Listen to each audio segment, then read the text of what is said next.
Okay, gang, I just finished the Anna Hochwald Buried Alive episode, and we're going to stick around here and check this cemetery out. It's unbelievable. Look at this. And we'll start here with this amazing chapel. Look at that. That is just stunning. It says Memorial Chapel dedicated to the unclaimed dead of St. Henry's. So as we're talking about, St. Henry's was moved here, the original cemetery. A lot of the people could not be identified. So I believe they might be interred, I'm not sure where, but in this area here. There's a crucifix there and a balcony. But let's head over this way. This is probably the most interesting part of the cemetery, in my opinion. The sculptures here are unbelievable. You saw as I drove, I just got a few of them. Look at that. Now this one, Postner up here, looks to be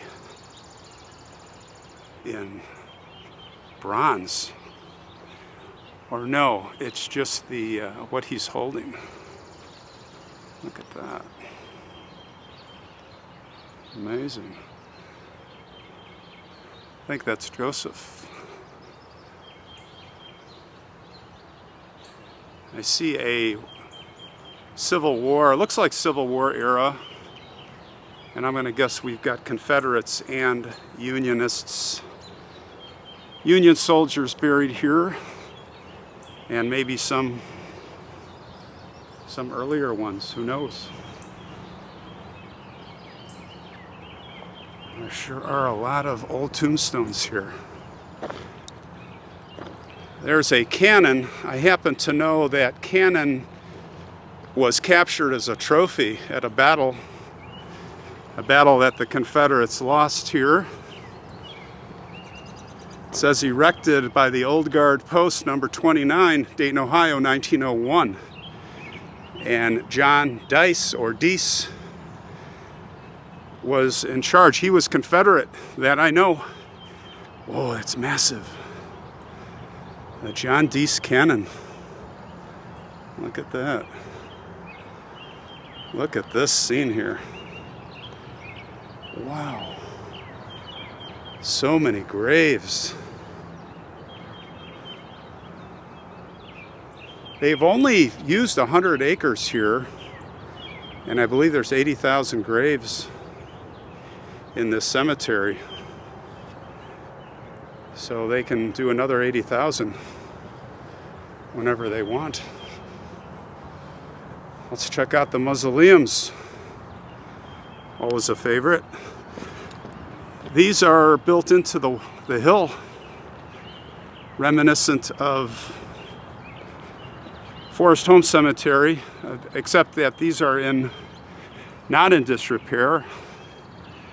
Look at the window on the side. I'm not going to go up there. It's interesting. Looks like some stained glass in there. And there are graves right in the hillside here. Look at that.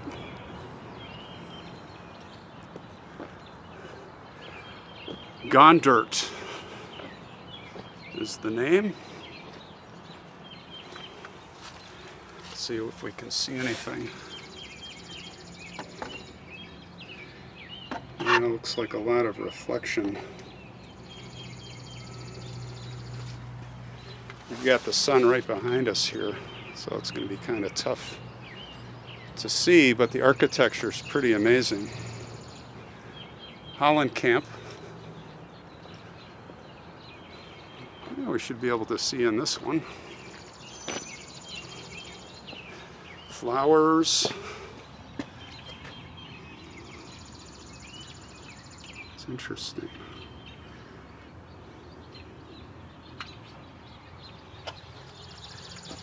Maybe over here in the shade will be better. I see, gosh, it almost looks like, I don't know why, but it reminds me of the Knights Templar, the way that's all set up in there. Very interesting. All right, look at that. Look how steep that is. And they have these air vents. You can see the air vent right there. There's another one right up there. Well, let's go this way. You know what's interesting is every cemetery has its own unique identity, and I see a lot of the graves are like this. Just this kind of cast in place, concrete, molded. They probably had some type of press or molding. You can see here, these are the same way. And I'll turn the camera so you can read the names. Look at this. Wow, does that say 1871? Can't even read a thing. Even I have my flashlight, but it's not going to help. These are washed away. Let's see about this one here. Maybe Cornan. Maybe this one. We'll try our big light here. Yes, Owen Kernan. And March 18th, 1887. Age 89 years. Margaret died January 7th, 1897. She was 86. Okay. Success. Oh, look at this one. Michael Turney. We can read that. Died, looks like 1874. Boy, aren't these priceless? Let me put the light on here. You can see.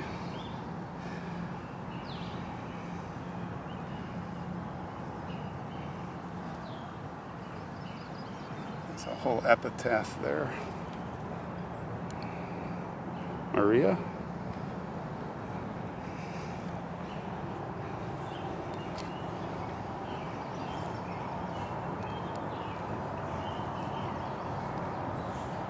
Let's go down this way. Walking between the graves, they're pretty tightly packed in here. That illegible. Can't even see any writing. Here we have a World War, I don't know if that's World War II or what. And we'll have to read it in editing. Cannot read it. You know what? I'm going to try the flashlight again. Oh yeah, okay. Sergeant, 32nd, Ohio. Can't see a death date. Is that what does that say? 19. Oh boy, look at that. The tree. We can't tell. Can't tell what year he died.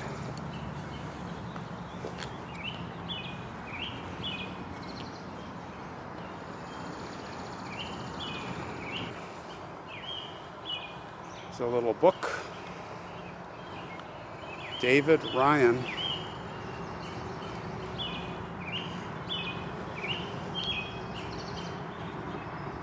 (1826, 1881). Anne M., wife of David Ryan, born May 10th, 1836, died January 16th, 1896, it looks like.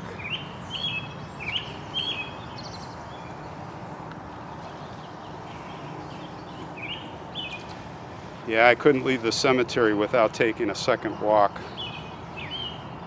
Again, I'm just covering the tip of the iceberg here.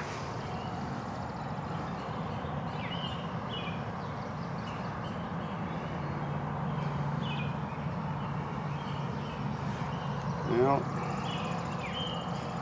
John, but hard to read, but it looks like 1872 is when he passes 76 years old, I'm guessing.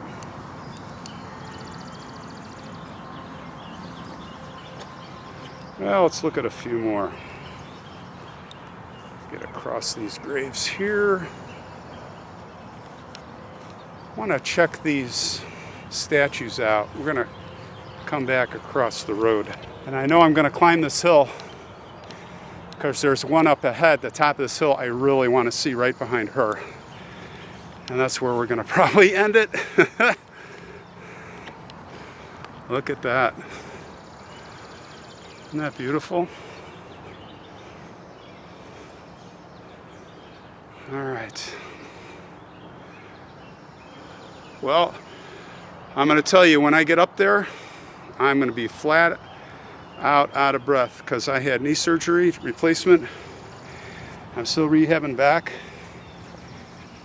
and I have not started jogging yet and all that stuff. So, without further ado, let's make it, because I really want to see this statue. It's really different. It looks like a knight, but not like a knight I've ever seen before. Whew. Let's go. Ah, it's not so bad. Not so bad. Almost there. This is the highest point. This is the highest point of the cemetery. And we saw this coming in.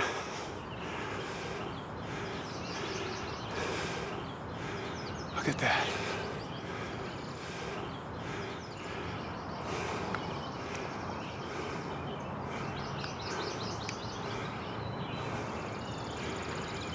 All right, let's have a look.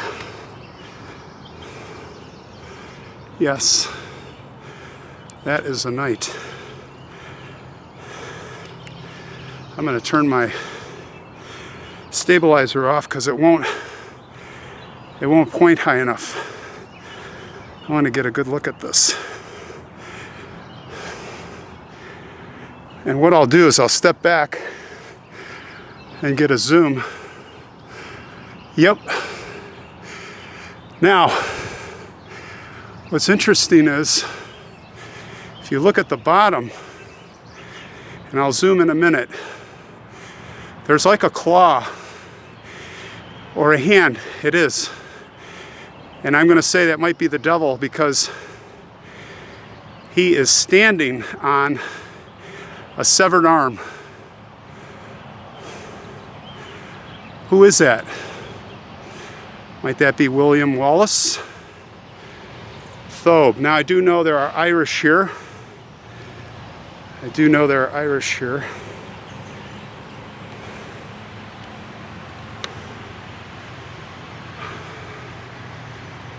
Now there's a woman with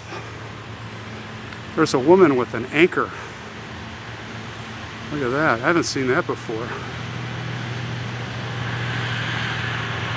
Have you ever seen that before?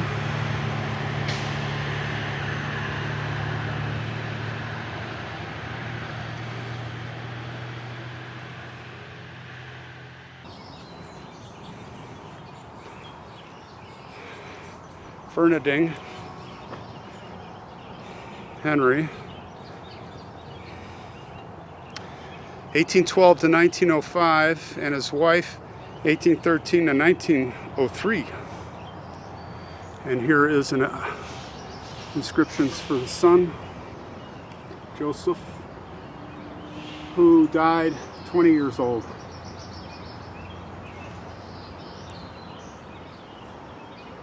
Henry was the co-founder, I'm reading here, of one of Dayton's most historic breweries. Interesting. It says they bought the brewery from James Clee of Xenia and carried it on under the name Hollenkamp and Company. And he became the sole owner in 1857. All right. Now let's zoom in. Let's zoom in on the night thobe. Let me get my stabilizer set here, and we'll get a good look at this. You need to see this.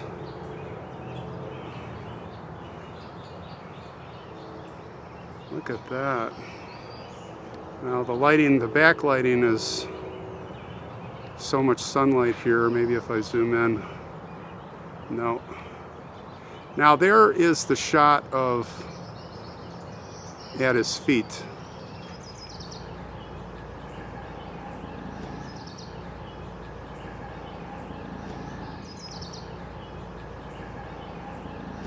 I've never seen that before.